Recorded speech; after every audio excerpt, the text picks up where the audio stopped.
In this video, I'll show you how to create a frosted glass effect in Figma, also known as Glassmorphism, because everything looks cooler when it's slightly blurry, right? First, let's set up the frame and background. Press to grab the frame tool and choose a preset size or go wild and draw your own.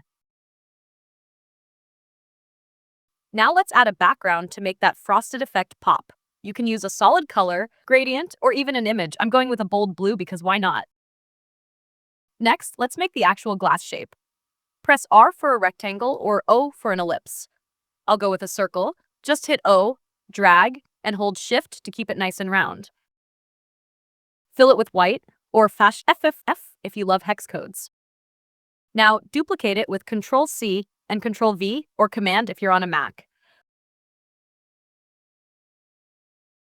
Reduce the opacity of the top circle to 25% to give it that semi-transparent look. Time for the magic. Background blur. Select the shape, scroll to Effects, click the icon and choose Background Blur from the menu. Click the little box icon to tweak the settings.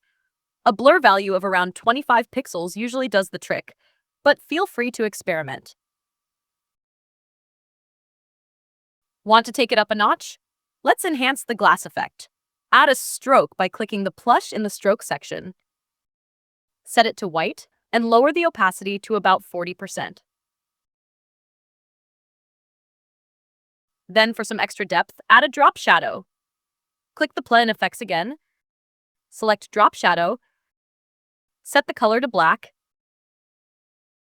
Lower the opacity to 10% and crank up the blur to around 40 pixels for a soft, realistic look. And boom! That's how you create a frosted glass effect in Figma. If this helped, hit that like button and subscribe. Drop a comment saying, "I subscribed," so I can personally thank you. Thanks for watching, and happy designing!